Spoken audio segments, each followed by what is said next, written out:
over a divided land where the memory of Viking invasions lingered and the ambitions of rival nobles threatened to tear the kingdom apart, a king emerged. He was no warrior, though. He was a choir boy amongst gangsters, but therein lay his strength. Raised in exile, he returned to a throne that was never truly secure. His reign was marked by contradictions, piety and politics, devotion and division, vision and vulnerability. He was a king who seemed more suited to the cloister than the battlefield, yet his choices and his failures would decide the fate of England. Only in death would he be remembered as Edward the Confessor. Chapter 1. The Isolated Prince. Born into a kingdom already trembling on the edge of collapse, the young prince never knew security. His father, King Ethelred the Unready, struggled to hold back the relentless Danish onslaught, while his mother, Emma of Normandy, remained a figure more distant than protective. When the Danish conquest was complete in 1016, the boy, scarcely into his teens, was driven into exile across the Channel, and his mother stayed behind to marry her new king. For the next 3 decades, his world was not in England, but Normandy. There he learned the polished manners of ducal courts, the intricacies of Norman politics, and the Romanesque visions of faith that shaped his imagination. Yet, even as he absorbed their ways, he remained a stranger, an English prince in a foreign land, with little wealth, little influence, and no army at his back. The Norman court may have offered shelter, but it never truly offered belonging. Meanwhile, back in England, Canute the Great built a formidable empire. From afar, the exiled prince watched power and parental love slip further from his reach. By the time fortune finally favored him and he could return to his homeland, he was no longer a youth, but a man set apart, formed by years of solitude, suspicion, and longing. This lonely upbringing etched itself into his reign. He returned with Norman instincts, yet a Saxon crown, haunted by the memory of abandonment and wary of those who claimed loyalty. The scars of isolation would shape not only the man, but the kingdom he would one day rule. Chapter 2.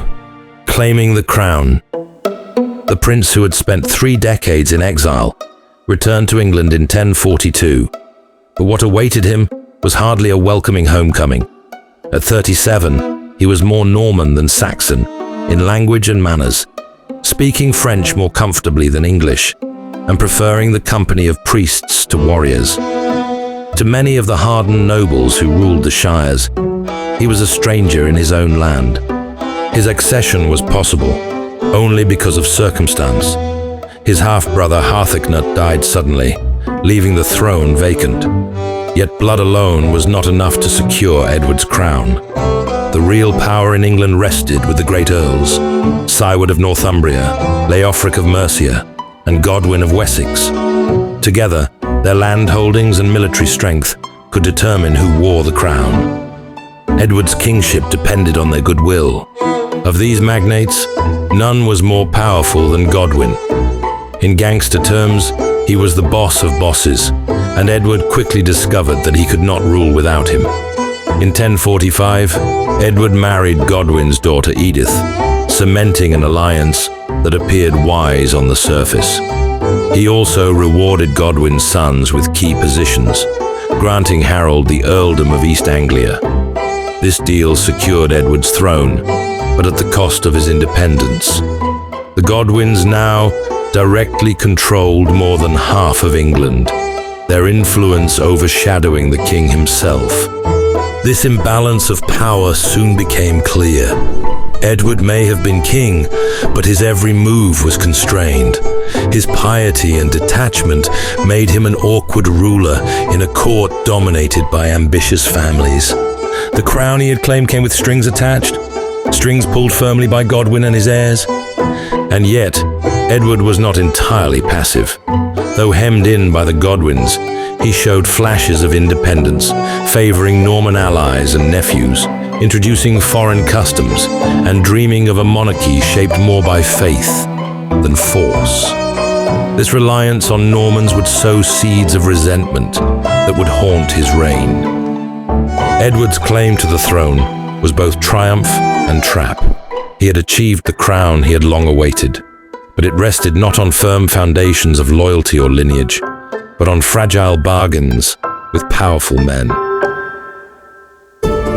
Chapter 3. Tides of Power.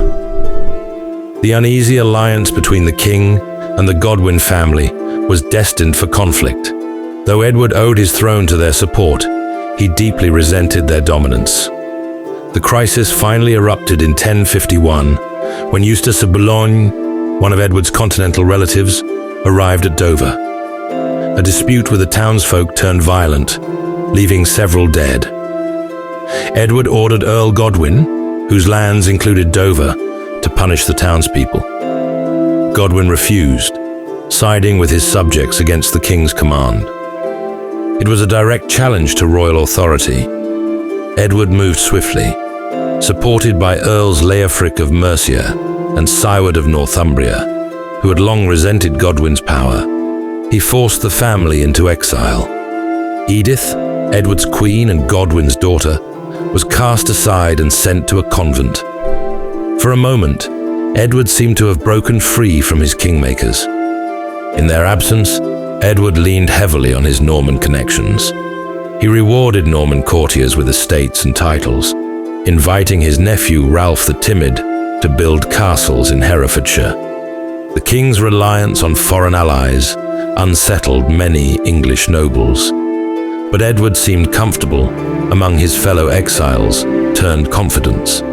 Chroniclers even recorded that Edward, grateful for the hospitality he had once received in Normandy, promised the English throne to his ambitious cousin, Duke William. Whether this was a formal oath or mere rumor, it has been debated for ages.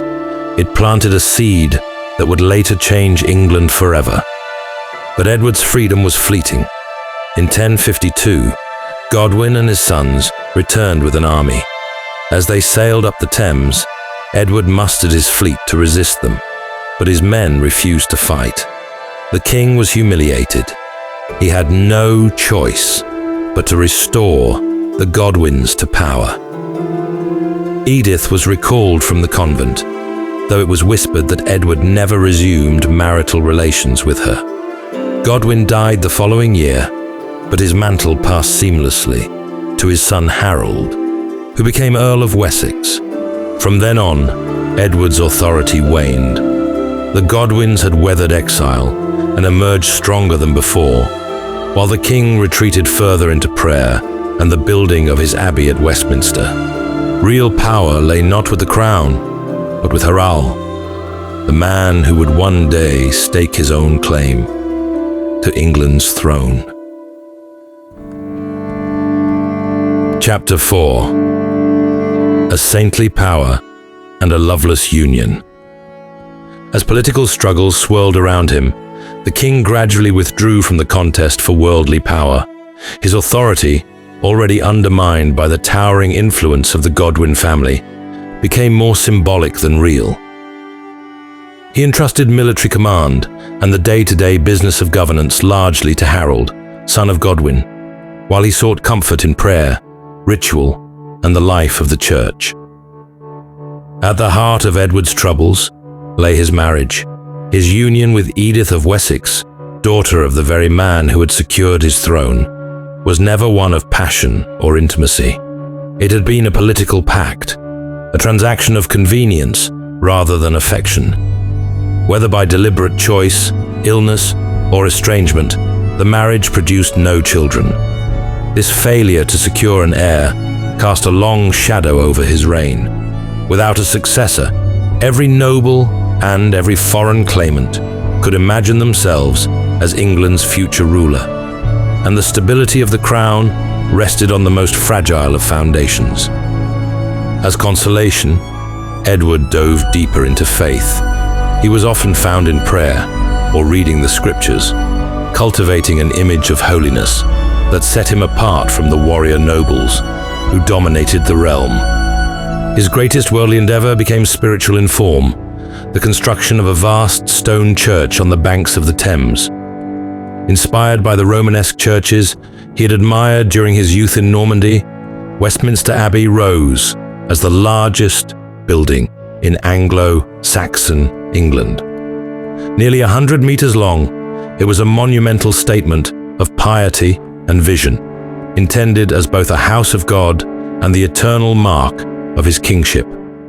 Edward's sanctity was further reinforced by miracles attributed to his touch.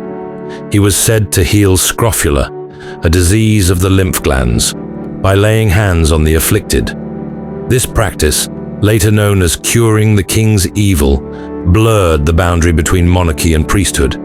It gave the impression that divine favor flowed through him directly, binding sacred and secular authority in a single gesture. In these ways, Edward gained reverence, even as his political clout dwindled.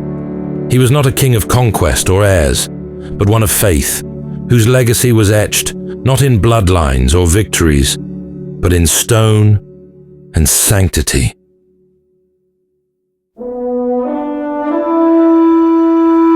Chapter 5. A Dying King and Succession Crisis. By the winter of 1065, the king was failing. Age and illness confined him to his chamber at Westminster, the great abbey he had poured so much of his soul and treasure into. The abbey itself was consecrated in December, but the king was too weak to attend the ceremony. He lingered only a few more days. Around him, nobles and clerics waited anxiously, for his death would not only end a reign, but also unleash a storm. The central problem was one that had plagued his entire rule. There was no heir. His childless marriage to Edith meant no son or daughter could carry on his line. With no clear successor, the throne of England became a prize, open to the strongest claimant or the boldest invader. As Edward slipped away, factions gathered, whispering, plotting, and preparing for the inevitable contest. 3 men emerged as the most dangerous contenders. Harold Godwinson, Earl of Wessex, had been the true power behind the throne for years. Charismatic, experienced, and supported by much of the English nobility, he seemed the natural choice for stability. But outside England, ambitious eyes were watching. Harold Hardrada, the fearsome King of Norway, claimed the English crown as heir to Knut's North Sea Empire, arguing that old agreements gave him the right to rule. Across the Channel, Duke William of Normandy insisted that years earlier, Edward had promised him the succession, and that Harold himself had sworn an oath to support William's claim. Whether that oath was sincere or coerced, it gave William the justification he needed to press his cause. Regardless of all three's credentials, they were all good in a fight. When Edward died on January 5th, 1066, the throne was left perilously exposed. The very next day, Harold was crowned at Westminster Abbey, becoming the first king consecrated in Edward's magnificent church. But his coronation settled nothing. Instead, it marked the beginning of the storm. England, for a brief moment, united under Harold, now faced a perilous year. Armies were being raised in Normandy and Norway. In the absence of an heir, Edward's death had not brought peace. It had flung open the gates to one of the most fateful struggles in English history.